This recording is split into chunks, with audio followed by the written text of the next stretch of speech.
ചെസ്സിൽ ജയിക്കാൻ ക്യൂവിനേക്കാളും അത്യാവശ്യം maximum attacking ആയിട്ടുള്ള പീസുകളാണ്. മാക്സിമം ആക്ടിവിറ്റി കൊണ്ടുവന്ന് ആക്റ്റീവായിട്ടുള്ള പീസുകളാണ് ഒരു ക്യൂവിനേക്കാളും ആവശ്യമുള്ളത് ഒരു ചെസ് ഗെയിമിൽ. ഇത് ഞാൻ പറയാൻ കാരണം ഈ ഒരു ഗെയിം കണ്ടു കഴിയുമ്പോൾ നിങ്ങൾക്ക് മനസ്സിലാവും. ഇവിടെ ചാൻഡലറാണ് വൈറ്റ് കളിക്കുന്നത്. ഓഫ് ചാൻഡലർ എന്ന പ്ലെയറാണ് വൈറ്റ് കളിക്കുന്നത്. ബ്ലാക്ക് കളിക്കുന്നത് അലസ്റ്റർ വൈറ്റ് എന്നൊരു പ്ലെയറാണ്. സർപ്രൈസിംഗലി ഇവിടെ ബ്ലാക്കിൻ്റെ പേര്, ബ്ലാക്ക് പ്ലെയർ കളിക്കുന്ന ആളുടെ പേര് അലസ്റ്റർ വൈറ്റ് എന്നാണ്. അപ്പോൾ ഈ പേരുകൾ ഞാൻ വീണ്ടും വീണ്ടും പറഞ്ഞു. ഞാൻ ബ്ലാക്ക് കളിക്കുന്ന ആളുടെ പേര് വൈറ്റ് എന്ന് പറഞ്ഞപ്പോൾ കുറച്ച് കൺഫ്യൂഷൻ ആകും. അതുകൊണ്ട് നമ്മളിപ്പോൾ വൈറ്റും ബ്ലാക്ക് എന്ന് മാത്രമേ പറയുന്നുള്ളൂ അതുകൊണ്ട് ഗെയിമിൽ. അപ്പോൾ നമുക്ക് എന്തായാലും ഗെയിം ഒന്ന് നോക്കാം. 1980-ലാണ് ഈ മനോഹരമായ ഗെയിം കളിച്ചിരിക്കുന്നത്. ഇവിടെ വൈറ്റ് പ്ലെയർ കളിക്കുന്നത് E4, ബ്ലാക്ക് D6 കളിക്കുന്നു. ഇത് പെർക്ക് ഡിഫൻസ് ആണ്. D4, നൈറ്റ് F6 കളിക്കുന്നു. ഈ നൈറ്റ് F6 കളിക്കുന്നതിന് മുമ്പ് ഈ ഒരു മൂവ് കളിക്കാൻ കാരണം ഈ പോൺ പുഷ് തടയാൻ വേണ്ടിയിട്ടാണ്. നൈറ്റിനെ C3യിലേക്ക് കൊണ്ടുവന്നിട്ട് G6 കളിക്കുന്നു. ബിഷപ്പ് C4, ബിഷപ്പിനെ G7ലേക്ക് കൊണ്ടുവരുന്നു. അപ്പോൾ ഇനി കാസിൽ ചെയ്യാനാണ് ഉദ്ദേശം ബ്ലാക്കിന്. ക്യൂവിനെ E2ലേക്ക് കൊണ്ടുവന്നു. ത്രെട്ട് എന്താണ്? E5 കളിച്ച് ഇവിടുത്തെ സ്ട്രക്ചർ തടുക്കുക. നൈറ്റിനെ ഇവിടെ C6ലേക്ക് കളിച്ചിട്ട് ഈ ഒരു പോണിലേക്ക് അറ്റാക്ക് ചെയ്യണം. അപ്പോൾ എങ്ങനെയാണ് ഈ പൊസിഷനിൽ ഇവിടെ വൈറ്റ് കളിക്കേണ്ടത്? നിങ്ങൾക്ക് ഒന്ന് ചിന്തിച്ച് നോക്കാം. ബിഷപ്പിനെ E3യിലേക്ക് കൊണ്ടുവരുമോ നിങ്ങൾ? അതുമല്ലെങ്കിൽ നൈറ്റിനെ F3യിലേക്ക് കൊണ്ടുപോകുമോ? വൈറ്റ് പ്ലെയർ ഇവിടെ കളിക്കുന്നത് പോൺ ടു E5 കളിച്ച് ഈ ഒരു നൈറ്റിൽ അറ്റാക്ക് ചെയ്യണം. അപ്പോൾ ബ്ലാക്ക് ആലോചിക്കുകയാണ് ഇത് എന്താണ് ഇങ്ങനെ ഒരു മൂവ്. കാരണം ഇപ്പോൾ കാര്യം നൈറ്റിനെ അറ്റാക്ക് ചെയ്തിരിക്കുകയാണെങ്കിൽ നൈറ്റ് തിരികെ പോകണ്ടല്ലോ. ഇവിടെ ബ്ലാക്ക് പ്ലെയർ ചാടി കയറി പോണിനെ കിട്ടി. അപ്പോൾ ഇതിൻ്റെ ഉദ്ദേശം എന്താണ്? ക്യൂനിലേക്ക് അറ്റാക്കാണ്. ഈ നൈറ്റിനെ രക്ഷിക്കാൻ ആവശ്യമില്ലോ എന്നുള്ള രീതിയിൽ. പക്ഷെ വൈറ്റ് പ്ലെയറിന് ക്യൂനിന് ഒന്നും വലിയ വിലയില്ല എന്ന് തോന്നുന്നു. കൂടുതൽ ആക്റ്റീവ് പീസുകളെ വേണം. അതിന് വേണ്ടിയിട്ട് ഈ ക്യൂവിനേക്കാൾ ഇമ്പോർട്ടൻ്റ് ആയിട്ടുള്ള കുറച്ച് പീസുകൾ ഇവിടെ ആദ്യം ഈ നൈറ്റിനെ വെട്ടിയെടുത്തു. ഇവിടെ ക്യൂവിനെ വെട്ടി. വൈറ്റ് തിരിച്ച് ആ ഒരു ബിഷപ്പിനെ വെട്ടി. അപ്പോൾ ഒരു നൈറ്റിനെ വെട്ടി, ഒരു ബിഷപ്പിനെ വെട്ടി. അപ്പോൾ ഇപ്പോൾ ഈ റൂക്കിലേക്ക് അറ്റാക്കാണ്. ഇപ്പോൾ റൂക്ക് ഇവിടെ G8 കളിക്കേണ്ടിയിരിക്കണം ഈ ഒരു പോണിലേക്ക് അറ്റാക്ക് ചെയ്യാൻ വേണ്ടിയിട്ട്. അല്ലെങ്കിൽ വേറെ പണിയാണെന്ന് അറിയാലോ. അപ്പോൾ ഈ ഒരു മൂവ് ഓർഡർലെസ് ഫോഴ്സ്ഡ് ആണ്.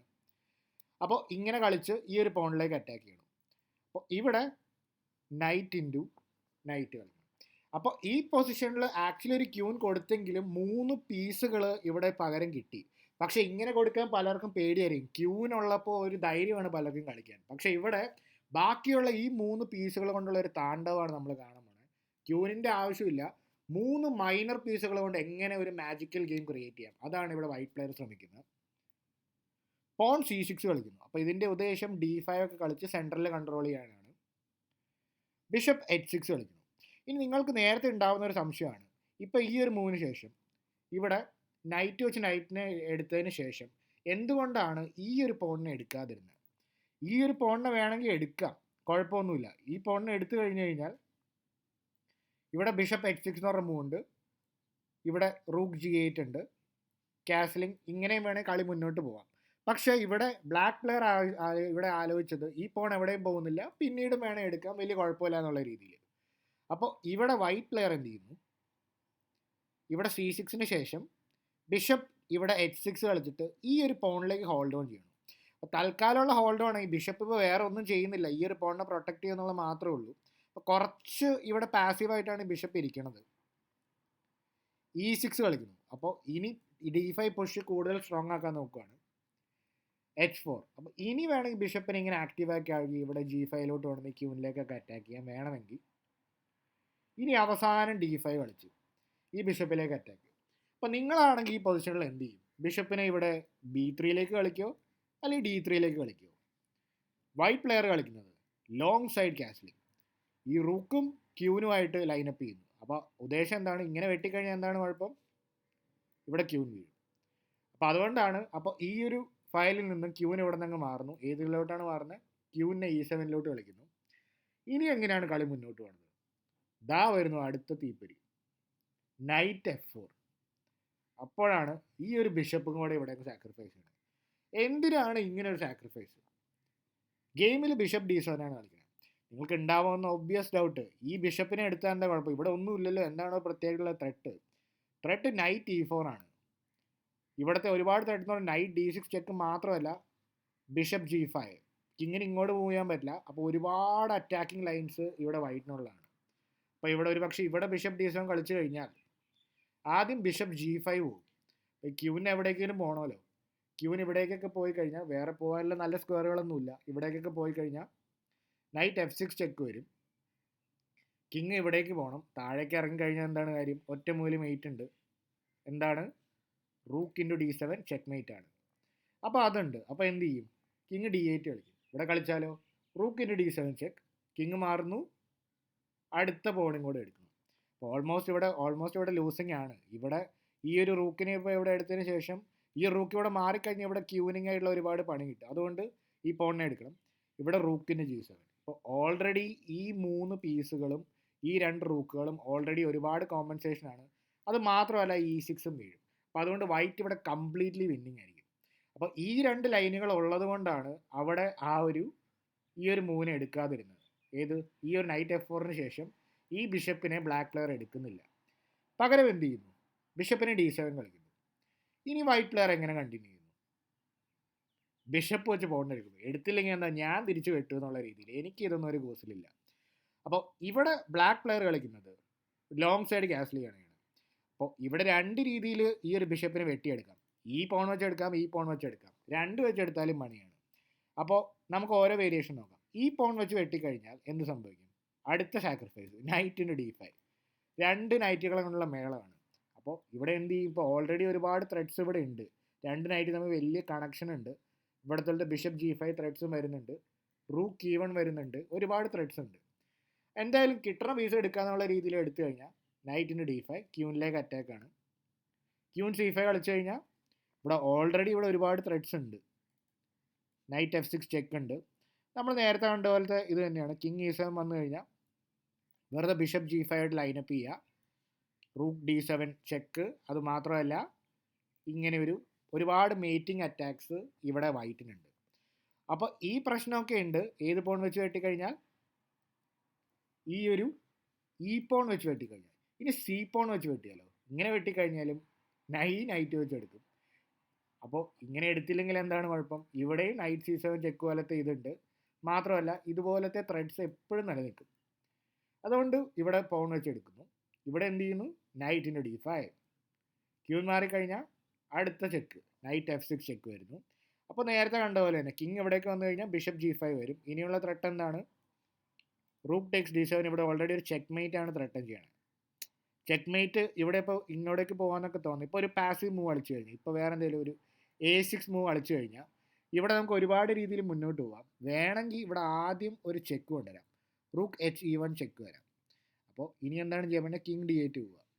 ഇവിടെ already rook takes D7 check ഉണ്ട്. അപ്പോൾ ഓൾമോസ്റ്റ് ഇവിടുത്തെ പീസുകളുടെ കാര്യമൊക്കെ ഏകദേശം തീരുമാനമായി. ഇനി വെറുതെ റൂക്ക് D1 കളിച്ചാൽ മതി. ഓൾറെഡി ഒരുപാട് മേറ്റിംഗ് ത്രെഡ്സ് ഇവിടെ ഉണ്ട്. അപ്പോൾ ഈ പ്രശ്നങ്ങളെല്ലാം ഉണ്ട് 2 രീതിയിൽ എടുത്തു കഴിഞ്ഞാൽ. അപ്പോൾ വളരെ സൂക്ഷിച്ചാണ് ഇവിടെ ബ്ലാക്ക് പ്ലെയർ കളിക്കുന്നത്. ഈ ബിഷപ്പിന് ഈ 2 പോണും വെച്ച് എടുക്കുന്നില്ല, അതിന് വരെ ക്യാൻസൽ ചെയ്യുന്നു, ലോങ് സൈഡ് ക്യാൻസൽ ചെയ്യുന്നു. ഇനി എങ്ങനെ മുന്നോട്ട് പോകും? ബിഷപ്പിന് B3. അവസാനം അറ്റാക്കിനെ ഒന്ന് ശാന്തമാക്കാൻ വേണ്ടിയിട്ട് ഇവിടെ ബിഷപ്പിന് B3യിലേക്ക് കളിക്കുന്നു. ബ്ലാക്ക് പ്ലെയർ ബിഷപ്പിന് E8 കളിക്കുന്നു. ഇനി മാക്സിമം പീസുകളെ എലിമിനേറ്റ് ചെയ്തിട്ട് എൻ ഗെയിമിലേക്ക് പോകാനാണ് ബ്ലാക്കിൻ്റെ ശ്രമം. G3 കളിക്കുന്നു. എന്തിനാണ് ഈ G3 മൂവ്? ഈ നൈറ്റിന് ഒരു പ്രൊട്ടക്ഷൻ മാത്രമല്ല, എന്തിനാണ് ഇങ്ങനെ ഒരു മൂവിൻ്റെ ഐഡിയ നമുക്ക് നോക്കാം. ബ്ലാക്ക് പ്ലെയർ എന്തായാലും ചാടി കയറി വെട്ടി, റൂക്ക് വെച്ച് വെട്ടി. ഇപ്പോൾ റൂക്ക് കുറച്ചും കൂടെ നല്ലൊരു ഫയലിലേക്ക് ഇതായി. ബിഷപ്പിനെ ഇവിടെ D7 കളിക്കുന്നു. അപ്പോൾ ഈ റൂക്കിൻ്റെ ഈ ഒരു മാരകമായ അറ്റാക്ക് തടയാൻ വേണ്ടിയിട്ടാണ്. ഇനി പതുക്കെ നൈറ്റിനെ ഇവിടെ E4 കൊണ്ടുവരുന്നു. അപ്പോൾ ഇനിയുള്ള ത്രെട്ട് എന്താണ്? നൈറ്റ് D6 ചെക്ക് മാത്രമല്ല, ഇതുപോലത്തെ അറ്റാക്ക് മുഴുവനായിട്ട് ഇവിടെ ഉണ്ട്. അപ്പോൾ ഈ F6 കളിച്ചു കഴിഞ്ഞാൽ ഇപ്പോൾ ഈ ഒരു G5 സ്ക്വയർ കൺട്രോളായി, ബിഷപ്പ് G5 വരാൻ പറ്റില്ല. അങ്ങനെ ഒരു ഇതുണ്ട്. ഇനി എങ്ങനെ വൈറ്റ് കളിക്കണം? റൂക്ക് ടേക്സ് D7, അടുത്ത സാക്രിഫൈസ്. അപ്പോൾ ഇവിടെ വളരെയധികം ശ്രദ്ധിക്കണം. ഇവിടെ കിങ് വെച്ചെടുക്കാം, ക്യൂൻ വെച്ചെടുക്കാം. ക്യൂൻ വെച്ചെടുത്തു കഴിഞ്ഞാൽ എന്താ കുഴപ്പം? ഇങ്ങനെ എടുത്തു കഴിഞ്ഞാൽ ബിഷപ്പിൻ്റെ E6 വരും. ഇവിടെ ക്യൂവിന് മൂവ് ചെയ്യാൻ പറ്റില്ല, പിണ്ടാണ്. അപ്പോൾ ഇവിടെ ഒന്നും ചെയ്യാൻ പറ്റില്ല. ഇങ്ങനെ എടുത്തു കഴിഞ്ഞാൽ ഓൾറെഡി ഇവിടെ വൈറ്റ് വിന്നിങ് ആണ്. 3 പീസ് ഉണ്ട് ഈ ഒരു റൂക്കിനെതിരെ, എന്തായാലും ജയിക്കുന്നതാണ്. അപ്പോൾ അതുകൊണ്ട് റൂക്ക് ടേക്സ് D7 ശേഷം ക്യൂൻ വെച്ച് എടുത്തു കഴിഞ്ഞാൽ ഇമ്മീഡിയറ്റ് ലൂസിങ് ആണ്. കിങ് വെച്ചെടുത്താലോ ബിഷപ്പ് ഇൻറ്റു E6 ചെക്ക്. അപ്പോൾ ഈ പൊസിഷനിൽ ബ്ലാക്ക് ഇവിടെ ക്യൂൻ ഞാൻ കൊടുക്കുകയാണ്. കാരണം ഇവിടെ ക്യൂവിനെ കൊടുത്തില്ലെങ്കിലും ഇപ്പോൾ ഒരു പക്ഷേ വേറെ രീതിയിൽ ഇപ്പോൾ കിങ് മാറിക്കഴിഞ്ഞാലോ ഇവിടെ എന്ത് സംഭവിക്കും? ആദ്യം ബിഷപ്പ് വെച്ച് റൂക്ക് എടുക്കും. ഹൈ, ഇപ്പോൾ എന്താണ് കുഴപ്പം? ഇവിടെ ഒരു നൈറ്റ് ഇവിടെ പോകുന്നില്ലേ, അപ്പോൾ കുഴപ്പമില്ലല്ലോ എന്നുള്ള രീതിയിൽ ബ്ലാക്ക് നോക്കും. പക്ഷേ ഇവിടെ നൈറ്റിനെ എടുത്തു കഴിഞ്ഞാലും നൈറ്റിനെ ഇവിടെ തിരിച്ച് D3യിലേക്ക് കൊണ്ടുവരും. ഇനിയുള്ള ത്രെഡ്സ് ഒരുപാട് ഇതാണ്. ബിഷപ്പിനെ F4ലേക്ക് കൊണ്ടുവരിക. മാത്രമല്ല ബിഷപ്പിനെ ഒന്ന് ചുമ്മാ മാറ്റിക്കഴിഞ്ഞാൽ ഇവിടെ ക്യൂനിങ് സ്ക്വയറും ഇവിടെ ഫ്രീ ആവും.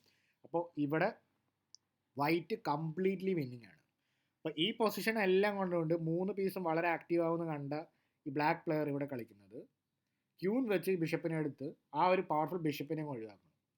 ഇനി എന്ത് സംഭവിക്കണം? ഇത് ചെയ്തില്ലെങ്കിലുള്ള കുഴപ്പം, ഈ റൂക്കിയോടെ വീണ് കഴിഞ്ഞാൽ ഈ പോൺ പ്രൊമോഷൻ ഓൾമോസ്റ്റ് ഇവിടെ എളുപ്പമായിരിക്കും. ഇവിടെ കാരണം ബിഷപ്പ് അവിടെ ഉള്ളതുകൊണ്ട്. അപ്പോൾ ഇനിയും ചാടിക്കയറി ക്യൂവിനെ എടുക്കുന്നില്ല.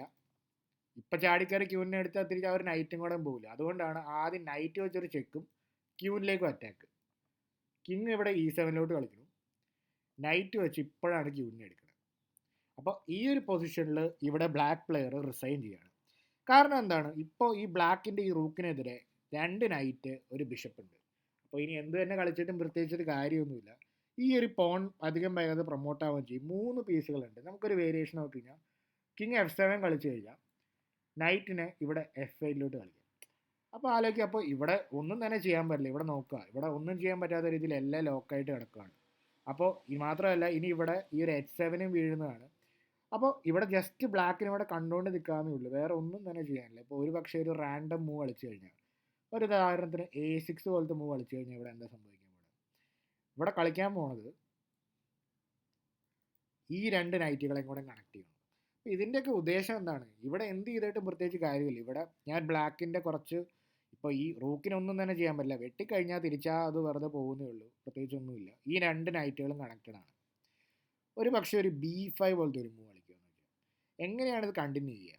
വളരെ കെയർഫുള്ളായിട്ട് കളിക്കാവുന്നതാണ്. ഇവിടെ പതുക്കെ വേണമെങ്കിൽ എല്ലാ പോണിനും വെട്ടിയെടുക്കുകയും ചെയ്യാൻ വേണമെങ്കിൽ B4 കളിച്ച് കഴിഞ്ഞിട്ട് ബ്ലാക്കിനെ കൊണ്ട് ഒരു മോശമായ മൂവ് വേണമെങ്കിൽ കളിപ്പിക്കാം. ഒരുപാട് മൂവ്സ് ഉണ്ട്. ഇവിടുത്തെ best move porn to B4 ആണ്. വേറെയും ചില മൂവ്സ് ഉണ്ട്. വെറുതെ നൈറ്റ് D8 ചെക്ക് മതി. ചെക്കുമാണ്, ഈ പോണും വീഴും. ഇങ്ങോട്ടേക്ക് വരാൻ പറ്റിക്കഴിഞ്ഞാൽ ഓൾമോസ്റ്റ് കളിയുടെ കാര്യം തീരുമാനമായി. അപ്പോൾ ഇനി എന്ത് ചെയ്യും? കിങ് ഒരു പക്ഷേ ഇവിടേക്ക് വന്നിട്ട് ഈ നൈറ്റിനൊക്കെ അറ്റാക്ക് ചെയ്തായിരുന്നു. വെറുതെ പോൺ വെച്ച് വെട്ടും. അപ്പോൾ ഇനി വെറുതെ കിങ്ങിന് ഇവിടേക്ക് പോവാം. കിങ് F7 പോവാം. വീണ്ടും നൈറ്റ് D8 ചെക്ക് വരും. ഇത് റെപ്പറ്റേഷനിലോട്ടൊന്നുമല്ല. കിങ് E7 പോയി കഴിഞ്ഞാൽ ഇവിടെ എങ്ങനെ സംഭവിക്കും? നൈറ്റ് ഇവിടേക്ക് പോവും.